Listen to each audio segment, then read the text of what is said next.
Hello everyone, this is a special extended version of the Sunday edition of the County Seat. This is a version you'll only see on our website. Because this discussion was so interesting and lively and informative today, we've decided to give you, our web viewers, just a little bit more information. Let me reintroduce our panelists, starting from the far end there. Pat Shea, who was once the National Director of the BLM during the Clinton administration, the Bureau of Land Management.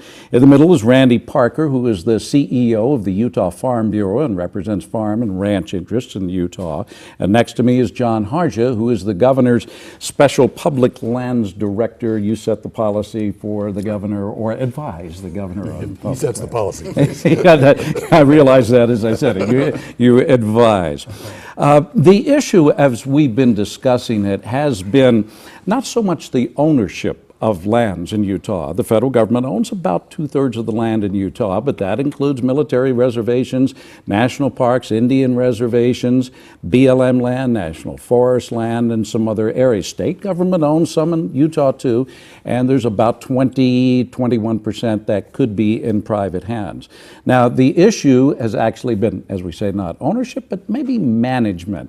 And many would like to see more state or local control of these federal lands. Let's talk about some specific proposals. Pat Shea, you mentioned you might have an idea of how this issue can be solved.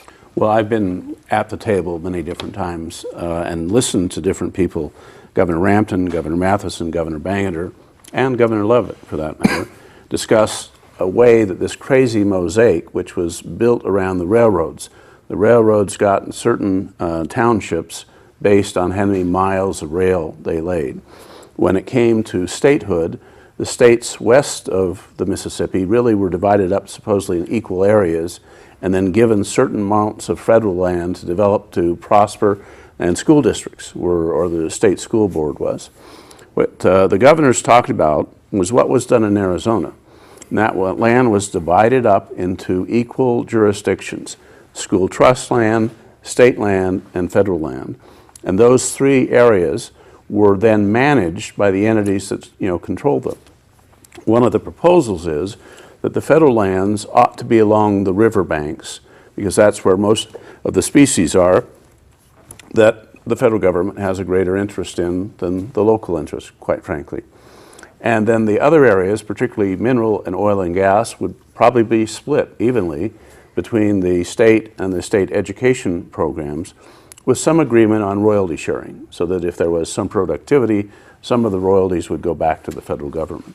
Seems to me if you did that, you would avoid some of these squabbles that erupt over pretty small areas. Randy, you seem to show some concern about the government managing the land on the edge of the waterways. The water is the lifeblood of the West. It's the lifeblood of agriculture. And anything that takes away the ability to access water kills agriculture in the arid West. Well, we're not talking about access. I mean, the state owns the water.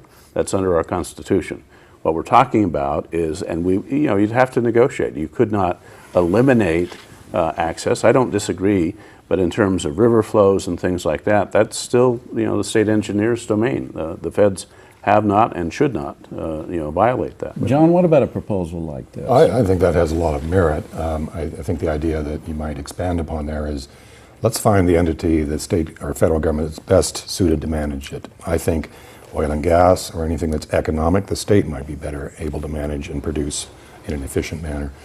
Recreation, wilderness, it might be better for the federal government to manage it because they basically know how to do nothing. So let's give them that stuff.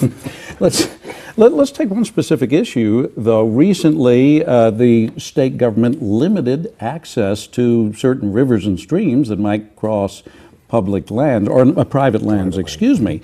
And this has drawn the ire of fishermen, sportsmen, etc. This was a state decision. Legislative decision, yes. Could the state also make other decisions that would close off access to?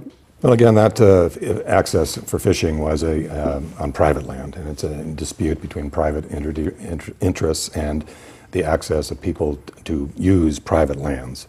The public lands, to their credit, have never had that kind of restriction. It is open. So what we're talking about is keeping it open, not closing it down. But Terry, I do want to interrupt in this sense. I'm tired of making disparaging comments about federal employees or state employees or county employees.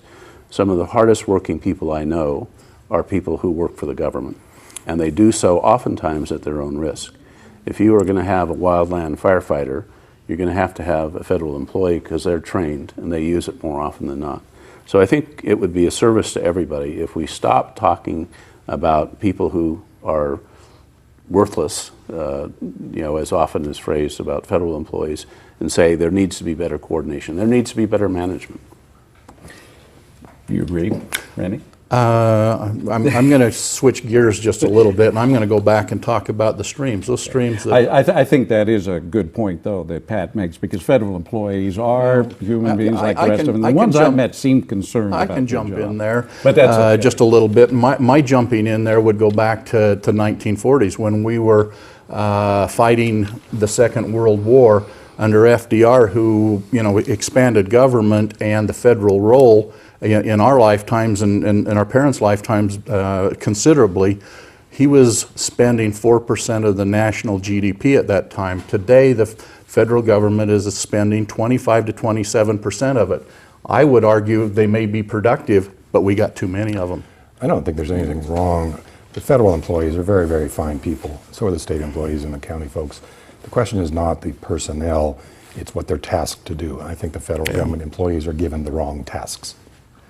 Pat, when you were directing the BLM, how many employees did you have under you? Well, that's an interesting question, because when I started, we had about 13,500. We took it down to 9,500, partially because of the budget restraints of the 94, 95. Yeah, this was in the 90s. Period of time, and it's now back at about 11,000, and that was all added during the Bush years. And so I've always found it ironic that the Democrats are accused of growing government and the Republicans are better managers, but I don't think that is borne out historically. And to Randy's point about the growth of 4% to 18 or 23%, depending on which number you want to view, when we've spent $1 trillion in Afghanistan and Iraq, the growth of this budget has a lot to do with entitlements and military spending. And that's something that we as a nation need to address, not as an individual state. Well, we can get into many subjects, too, when we start going to the federal budget and where the money should be spent. Do you see the situation becoming more polarized? In national politics and issues such as you bring up, Pat, there's been a polarization of the two sides, and it's hard to get anyone to talk anymore and reach a compromise. In land issues in Utah, I know there had been a great deal of work done in recent years to try to reach compromise on wilderness and other areas and access to areas. Do you see that willingness to work with each other weakening, or is it still as strong as it was, or is it getting stronger these days? From an agriculture standpoint, for those farmers and ranchers, the folks that have been for generations raising livestock out on the common lands, those lands that are held in common, there's a tremendous amount of frustration. They're required to go through certain environmental impact statements, and as they go through those, they're being challenged by more and more of these radical environmental groups through the courts that don't allow them to do what they do best, and that's feed us. There are groups that feed off of the Equal Access to Justice Act. That's the one that says you sue the federal government for whatever reason, even if it's just procedural, and you're going to get your attorney's fees paid. There's something wrong with that. When they can do that and stop good, productive farmers and ranchers from doing what they do best, we're the best fed with the most abundant at the least cost of any country in the world. We ought to embrace that and thank the good Lord above for that blessing, and the public lands are part of that. I think the 10th Circuit Court of Appeals did just rule against groups that were suing over issues that perhaps they had no standing for suing, so perhaps some of that has been drawn back a bit. I think you'll find, Terry, that local government officials are the most practical around. There's a lot of frustration right now, but some of them are starting to see that sitting down and working toward access issues that benefit everybody is happening. So I wouldn't say it's all lost right now. Are you working pretty well then with federal government officials right now? Well, pretty well is an odd term, but there is dialogue. Let's put it that way. I think there was a good dialogue going on. I know in my discussions with Governor Herbert, he felt that he had a good dialogue with the Secretary of the Interior, and then on December 23rd, he dropped the bombshell on us, the Wildlands Initiative, and he blew all of that discussion out of the water. That came from a federal bureaucrat. But then that's been withdrawn. The Congress defunded them and told them they couldn't do that. The federal bureaucrat is a Colorado rancher who was a United States Senator who became the Secretary of Interior, and he did respond by withdrawing the executive order. It's not been withdrawn. He was told by Congress they would defund it. It can come back on November 1 in the new year unless Congress continues to stop it. Pat, do you or see he does rescind it. Do you see the dialogue between federal officials and state and local officials growing further apart than it was when you led the BLM in the 90s? You know, I think Brigham Young had some really good advice. He said, take all the lawyers and get rid of them. and I think we would get a lot further in trying to negotiate realistic and sustainable solutions if we were less worried about lawsuits and litigation and that kind of thing, and came up with practical dollar and cent solutions. I agree completely with Randy that America is blessed with the land and the abundance that that land produces. But the idea that the local states are going to protect us against industries that are hell-bent on producing a cheaper product, even if it's unsafe, needs to have some regulation. And you can't control a multi-nation corporation by a single state. You need somebody like the federal government to do that. Could there be improvements in management? Absolutely. But let's focus on what those improvements are rather than going through this rhetorical orchestra where it reaches everybody into a frenzy and then nothing happens. But you know what? There's a great example up in Rich County, the Deseret Ranch.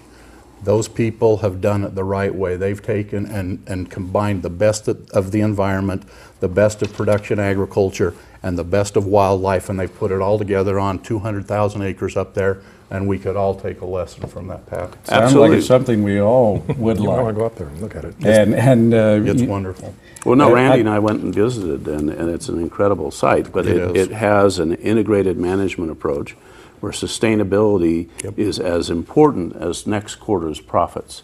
And given the way the agricultural industry has been buffeted by international corporations where they drive the prices down, so local ranchers and farmers can't have a living. And so I think the economic question is as important as the government regulation question. Seems Buy like, local. and you're nodding too, John. Oh, it's a wonderful example of integrated management. I agree with that. Well, this is a good example of finally reaching a point where something that we can all agree. And I think all Utahns can agree on the fact that we do love this state. We love the lands for whatever purpose it is, recreating, economic. We love the land of this state, and I think we got the I most even like the beautiful people. Good. We're at too good a point to continue on. So thank you for joining us in this discussion today and join the county seat next Sunday again too. And always on our website. I'm Terry Wood.